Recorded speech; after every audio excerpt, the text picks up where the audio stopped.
in form of Jesus Christ in advance. And when he came, as he read, he came to him and they gave him Holy Communion. Abi? Gave him bread, gave him wine.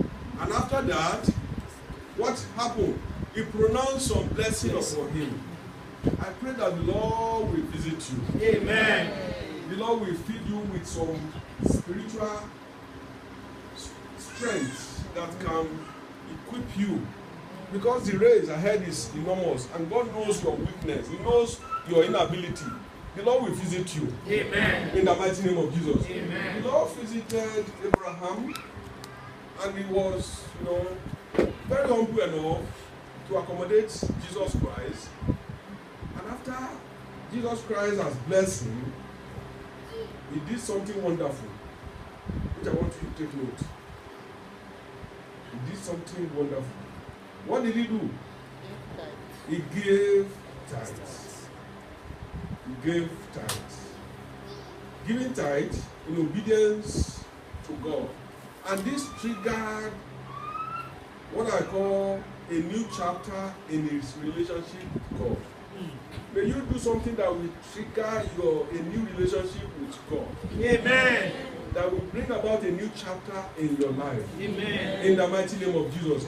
I tell you, when something special happens in you, look, all you are demonstrating, all you are demonstrating is to inspire others. Is to inspire others that you are agent to defeat the devil. When this guy gave tithe, poverty was banished in his family.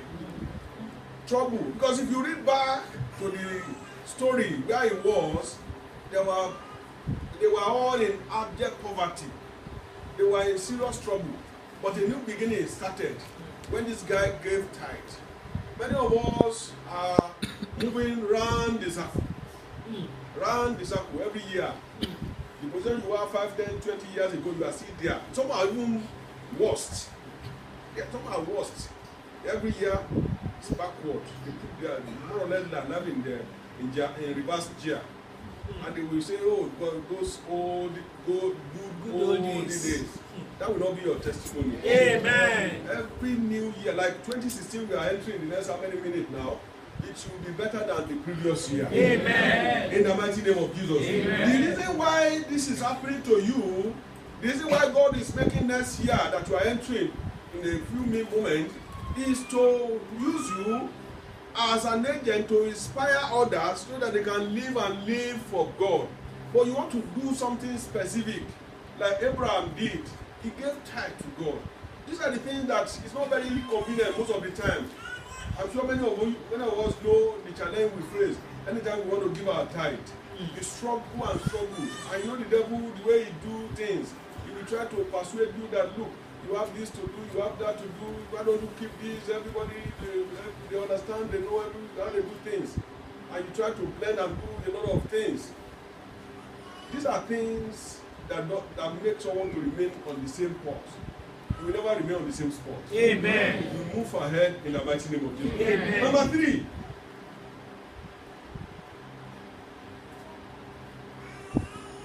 There is something that happened after the king of Sodom realized that this guy, Abraham, is stronger and powerful than all of them.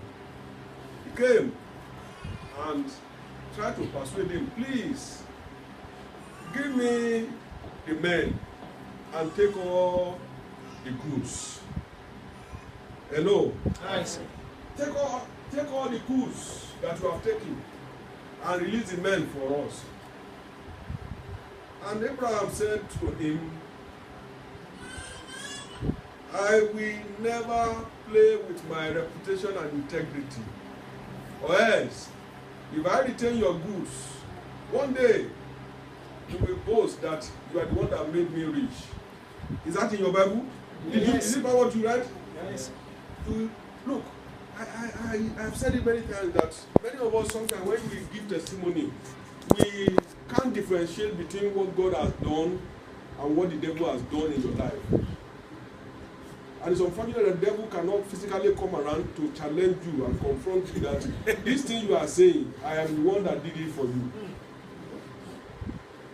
Why can't you keep quiet? I was the one, you came to me, you begged me, I taught you how to put this together and do this one before you have it. Why don't you praise me? Why don't you say, devil has done this?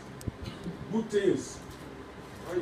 Look, Abraham said, look, I don't want to do that. Take your something, take your item so that when I become rich tomorrow, you start to say you are the one that...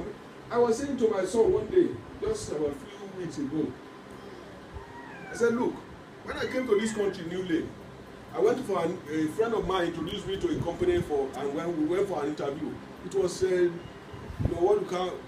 you have this, a lot of people coming, open day, there were many for the interview. At the end of the day, only 4 of us were shortlisted.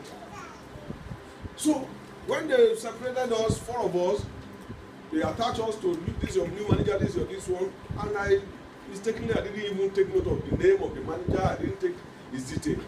And I was expecting letter. 1 day, 2 days, 1 week, I didn't.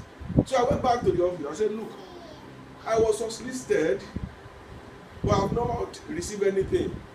They say, what's the name of the manager? I said, I don't know the name. Describe him. Is he white? Is he Asian? Is he this one? I can't just remember. I mean, I look so stupid. I said, I don't know. I said, they just put me, they just give it to me. I said, this one. And he just said, look, I will get back to you, this one. I said, but you should have asked for his name. You should have asked for his this.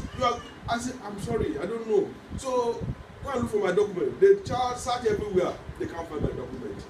So I went back home, very sad. Very, very sad.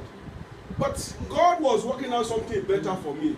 A few years later, I had an issue with this, my friend that introduced me to that something.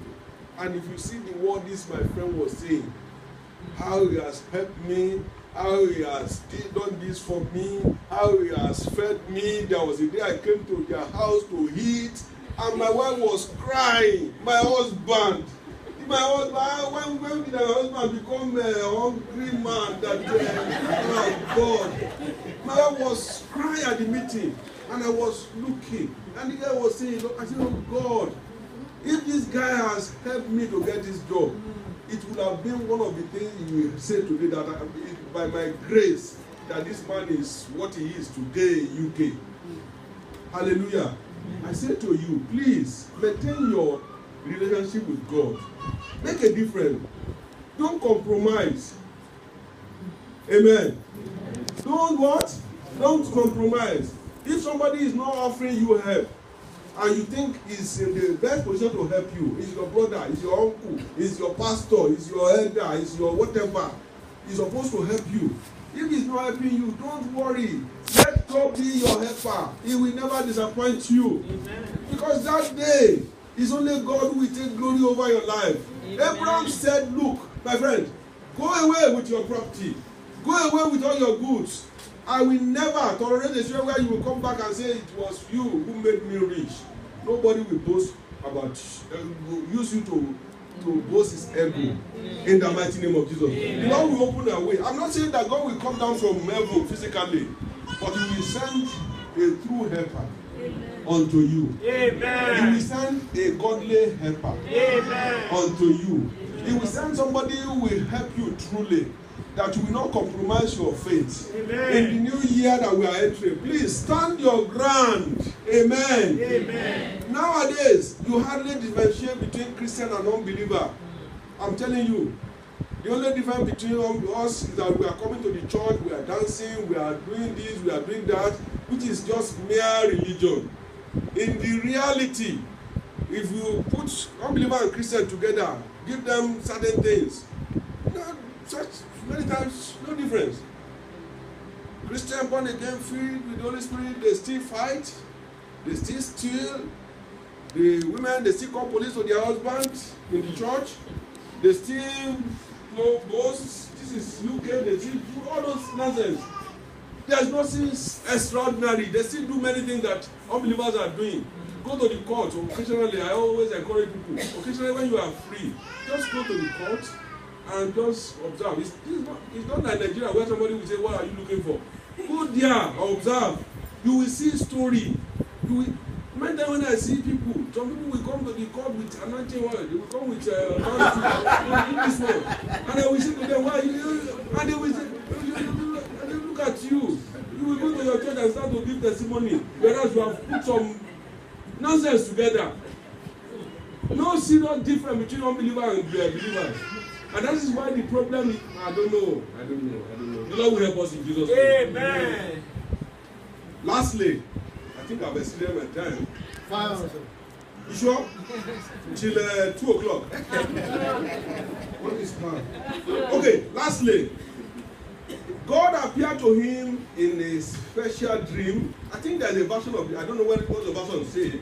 My Bible version says, God appeared to him in dream. Somebody say in vision, Abi? Yes. I said, God appeared to him in a special dream to assure him of some things. And the Lord is assuring you of certain things tonight. Amen. And that will come to pass concerning your life. Amen. Number one assurance that God gave to Abraham is his safety. Everybody say safety. Safety. You need God's safety in the year ahead. Our brother was talking about what is happening in Dubai. I'm sure. You know, sometimes whenever my wife is leading prayer and say, "Oh, we didn't see stray bullet," and we always say to her, "My dear, this is not Nigeria where you have a stray bullet." But in this country now, I think somebody died recently. It's happening everywhere. Those fundamentalists and all these things, they can wake up anywhere and start to behave funny. But you need safety. The Lord will give you safety. Amen. As you go out, the Lord will give you security. Amen. He will protect you. Amen. Number two, which God promised Abraham is provision. Amen. Amen. Everybody say provision. Provision. God provided.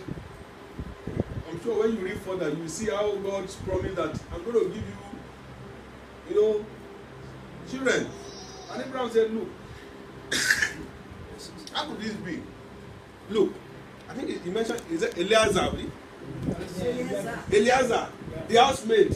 That's the housemaid I have. He's going to inherit all my property. So why are you promising that my children, where will the children come?" God said, "Come out, come out, come out." Show him the sky, show him the sand, and show that, look, your children will be just like this, uncountable. God will give you uncountable blessings. Amen. That which will make you happy, the Lord will give unto you. Amen. That which will distinguish you as being a servant of the Most High, the Lord will do it unto you. Amen. Those who are looking down at you as if you are nothing. Amen? Amen. I don't know whether any of you have experienced that. I've experienced it many times. They say, "What are you telling us? Who are you to tell us what do you know? What do you know? Tell me what you know. What makes you think you are better than us? Where you are just this, and we are your boss, and you are telling us how to do things, whereas we are better than you." God will make you better than them. Amen. In the mighty name of Jesus. Amen. In every aspect of life, in your health, you will be better than them. Amen. In your family, you will be better than them. Amen. In your finance, you will be better than them. Amen. In your business, you will be better than them. Amen. In the mighty name of Jesus. Amen. But the last one, which I want you to hold very well, which we emphasize more in Campus Square, is the fact that there is going to be an uncommon reward. Amen. Amen. Everybody say uncommon reward. Uncommon rewards. There are some rewards which are just natural. Amen. There are some things that they are just natural. It will be. They are just, the principle of life. I say to people that, look, God, the way He works, apart from there are different layers of grace. There are many layers of grace. There's a grace for everybody to come to the knowledge of God. Amen. There's another level. When you now know God and you put in your best in the hand of God, you serve God with all yours, God will always give you another layer of grace. Amen. Amen.